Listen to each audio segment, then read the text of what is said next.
Halo Saudara Bujang, kembali lagi di channel Bujang Sukses. Dan pada malam hari ini, di tengah hujan yang sangat lebat sekali di tempat saya, dan ada petir menyambar-nyambar, ada bunyi guntur yang terus menerus. Dan di video kali ini, edisi cerita hantu. Untuk Saudara Bujang yang agak takut, silahkan skip aja video ini. Dan jika masih tetap ingin menonton, kuatkan diri Anda untuk mendengar cerita hantu zaman dulu ala Bang Bujang. Dan cerita ini diwariskan oleh nenek dan kakek Bang Bujang. Simak cerita hantu pada malam hari ini.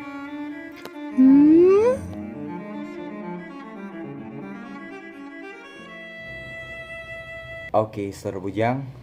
Jadi untuk cerita pertama, saya akan menceritakan sebuah cerita zaman dulu yang diceritakan almarhumah nenek saya sewaktu saya masih kecil. Di malam hari beliau bercerita dan kami sangat senang sekali mendengarnya, cucu-cucunya. Walaupun dengan rasa takut, tapi kami tetap mendengarkan cerita beliau, Saudara Bujang. Jadi cerita ini cerita seorang nenek dan cucunya yang tinggal di sebuah desa, Saudara Bujang. Jadi pada suatu sore, Saudara Bujang, nenek dan cucunya laki-laki. Jadi ingin pergi mencari ikan, Saudara Bujang, di sungai kecil yang lumayan jauh dari rumah, Saudara Bujang. Jadi mereka menyiapkan bekal-bekal mereka seperti jaring yang kami sebut tanggo kan, Saudara Bujang, dan ketoro tempat ikan itu, Saudara Bujang. Dan mereka memulai menelusuri sungai itu, Saudara Bujang. Sungai itu sungai yang tidak terlalu besar, sungai kecil yang juga tidak terlalu dalam, Saudara Bujang. Jadi sungai yang kayak sungai di sawah itu, Saudara Bujang. Sekitaran lebarnya sekitar 2 meter gitulah, Saudara Bujang, sungainya. Jadi di situ mereka mulai turun mencari ikan. Mereka mencari ikan dan mulai menangguk ikan, Saudara Bujang. Menangguk itu artinya menjaring ikan. Jadi mereka menangguk, menjaring ikan. Setelah dapat beberapa ikan, dan anehnya, Saudara Bujang, semakin dulu mereka menangguk, semakin mereka banyak dapat ikan. Tapi, Saudara Bujang, tanpa mereka sadari, isi ketoro mereka, isi tempat ikan mereka itu tidak penuh-penuh, Saudara Bujang. Hingga mereka hayal, Saudara Bujang. Hayal itu artinya tidak ingat waktu, Saudara Bujang. Jadi mereka itu terus saja mencari ikan, menangguk ikan, memasukkannya di dalam kotoronya, menangguk lagi, memasukkannya lagi. Dan neneknya pun berkata, cucu maksudnya, ini kok ikannya banyak sekali ya, katanya. Kita harus sampai ke hulu saja menangguknya, katanya. Iya, Nek, mari kita tangguk terus ikannya, katanya. Mari kita cari. Mereka terus mencari ikan itu, menangguk ikan terus dan memasukkannya di dalam kotoro masing-masing. Sehingga mereka tidak sadar, mereka sudah sangat jauh sekali mencari ikan dan hari pun sudah gelap, Saudara Bujang. Dan ketika itu mereka baru sadar setelah kaki neneknya itu digigit sesuatu di dalam air, Saudara Bujang. Cucu, katanya, ini apa yang menggigit kaki nenek, katanya. Setelah itu nenek itu langsung melihat ke langit dan melihat langit itu sudah gelap sekali, Saudara Bujang. Dan mereka sudah basah kuyup, dalam keadaan basah dan merasa kedinginan. Dan mereka memutuskan untuk naik. Ayo, jika demikian kita naik saja, kita cari tempat istirahat dulu. Ternyata sudah malam, katanya. Iya, Nek, kata cucunya. Kemudian nenek dan cucu itu beranjak dari sungai naik ke atas darat, dan mereka tidak tahu arah tujuan mereka itu kemana karena sangat gelap sekali, Saudara Bujang. Jadi mereka itu mencari tempat untuk beristirahat, Saudara Bujang, itu susah sekali, Saudara Bujang. Mereka kesana kemari dan mereka sepertinya tersesat, Saudara Bujang. Jalan kesana jalan kesini, tidak tahu mau kemana karena begitu gelap, meraba-raba, merayap-rayap, Saudara Bujang. Dan hingga hujan pun turun, Saudara Bujang. Hujan turun sangat lebat dan mereka pun tambah basah dan mereka sangat kedinginan, Saudara Bujang. Dan dalam keadaan hujan dan kedinginan itu, petir menyambar-nyambar, guntur berbunyi, Saudara Bujang. Saya sampai merinding ini.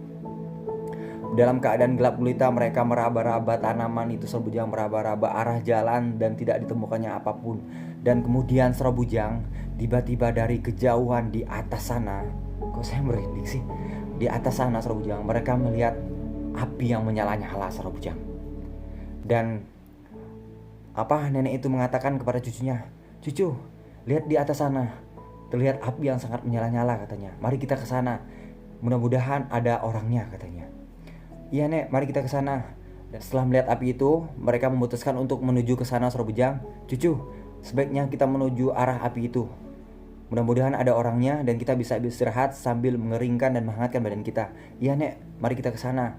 Kemudian mereka berjalan masih dalam keadaan gelap dan hujan lebat. Suara bujang, mereka masih berjalan di arah yang banyak tanaman-tanamannya. Suara bujang, mereka terus mengais seperti ini. Suara bujang, dan akhirnya mereka sampai juga di gubuk itu. Dan ternyata benar, itu adalah api di gubuk. Suara bujang, api yang menyala-nyala dan tidak ada orangnya. Suara bujang, tidak ada orangnya. Kemudian yang itu mengatakan, "Cuh, ini api siapa yang kira-kira membuat di tengah hujan lebat seperti ini?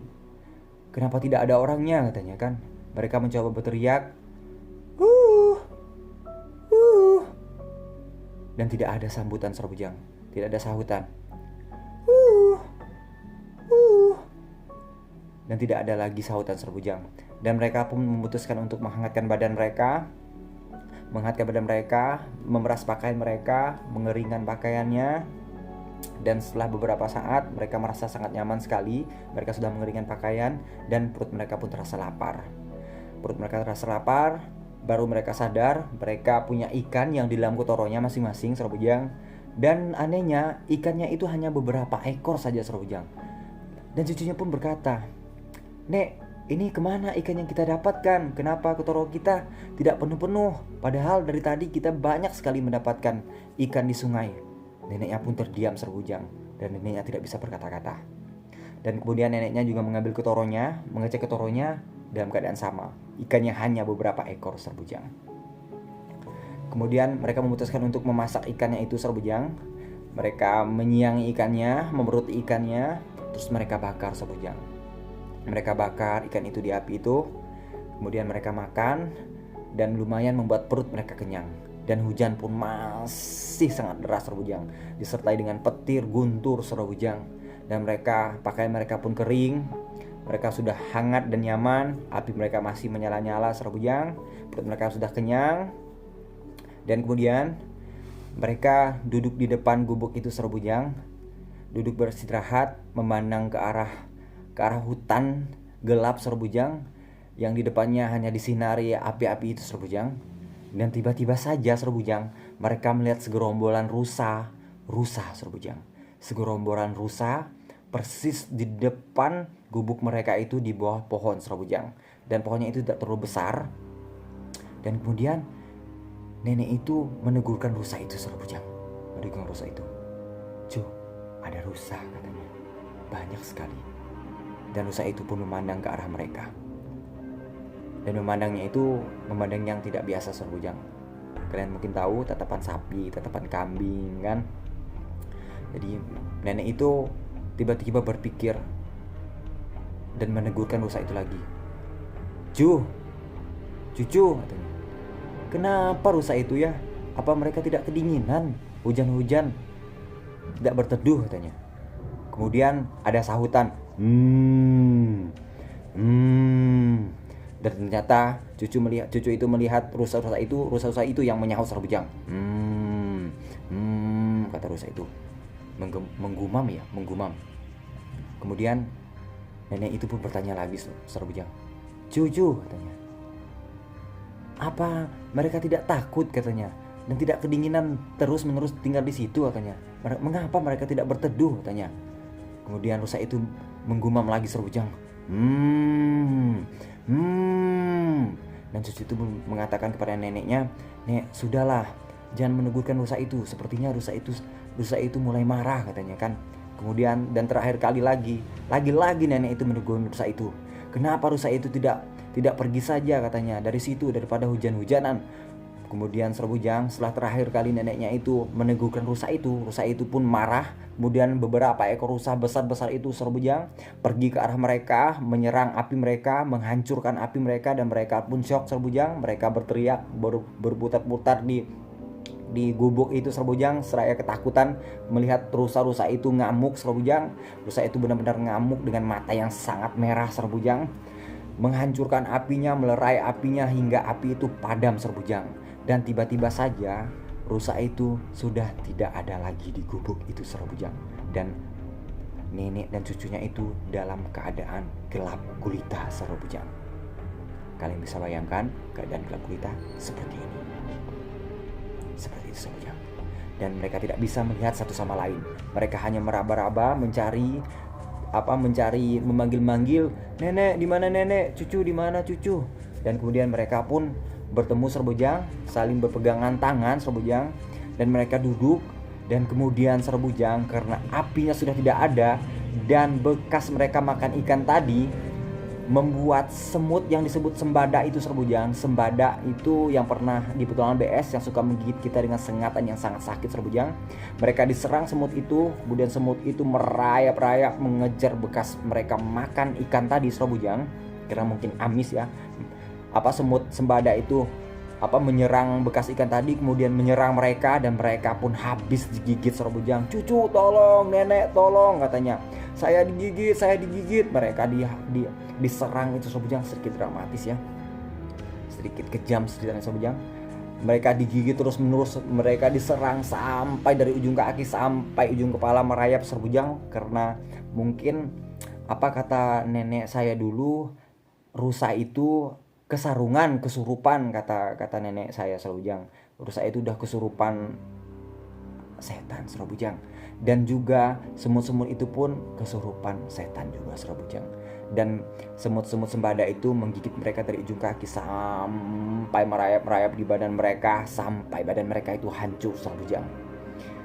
Dan akhirnya mereka tinggal tulang Serbujang. Seperti itu. Dan setelah berhari-hari Serbujang di kampungnya, orang-orang kampung itu menggegerkan keberadaan nenek dan cucu itu Serbujang.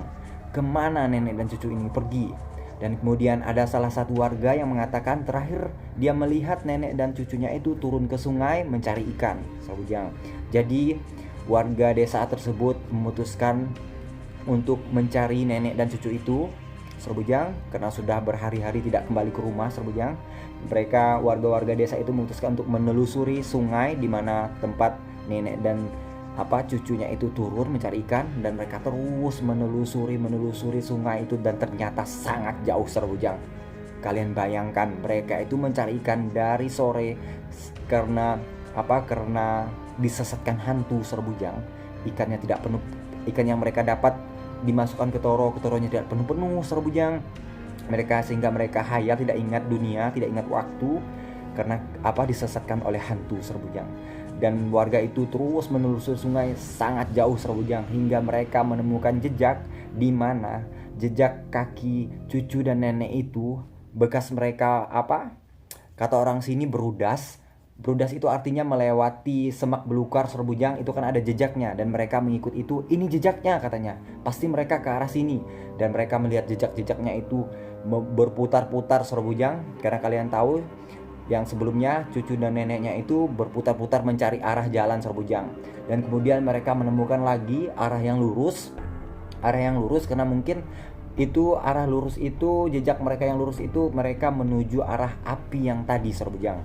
Mereka mengikut itu sampai naik ke atas bukit Serbujang, barulah mereka sampai di tempat itu Serbujang. Dan Serbujang mereka terkaget-kaget melihat ada 2 tengkorak di gubuk itu Serbujang. Tengkorak dan bekas pakaian yang sudah sobek-sobek Serbujang. Dan warga sangat terkejut sekali. Dan warga pun meyakini itulah nenek dan cucunya itu Serbujang. Dan kemudian warga pun mengevakuasi, membawa tengkorak cucu dan nenek itu kembali ke rumah dan dikebumikan Serbujang.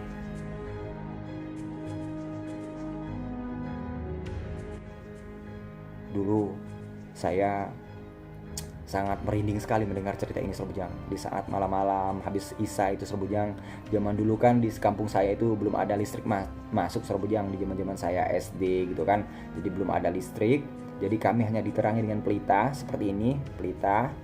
Ini bukan pelita tapi pelita, Sobat Bujang, pelita. Kalian tahu kan pelita kan, yang dari minyak tanah itu Sobat Bujang, dikasih sumbu bekas botol-botol minuman kecil kaca gitu.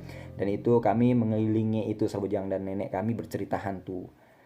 Dan kami mendengarkannya, dan itu sangat membuat kami ketakutan sekali. Bahkan kami saling memeluk nenek kami Sobat Bujang, tapi kami senang Sobat Bujang seperti itu. Dan setelah beliau cerita, kami tiduran bareng-bareng dan kami beristirahat Sobat Bujang. Tapi seru Sobat Bujang. Dan jadi itu Sobat Bujang cerita hantu pada episode cerita hantu pertama kali ini Sobat Bujang. Mudah-mudahan seru, mudah-mudahan kalian terhibur, karena ada banyak juga saudara Bujang yang mau terus-menerus menanyakan kapan nih Bang Bujang cerita hantu. Nah, jika kalian suka, komen di bawah. Nanti setiap 1 kali seminggu Bang Bujang cerita hantu. Nah, ini tadi kebetulan listrik Bang Bujang di sini lagi mati, hujan, petir, guntur. Jadi saya berinisiatif untuk menepati janji saya untuk menceritakan cerita hantu zaman dulu. Jadi nanti Bang Bujang akan cerita hantu lagi jika kalian setuju. Nanti saya komentar, saya kasih pin dan kalian akan berkomentar di situ. Jika kalian setuju, kalian komen aja.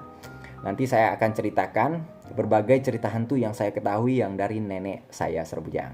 Jadi Sobat Bujang, cukup sekian dulu cerita episode pertama cerita hantu pada malam hari ini. Terima kasih udah mendengar. Semoga kalian tidak takut, semoga kalian terhibur, semoga kalian tetap bermimpi yang indah Sobat Bujang. Assalamualaikum warahmatullahi wabarakatuh. Selamat malam.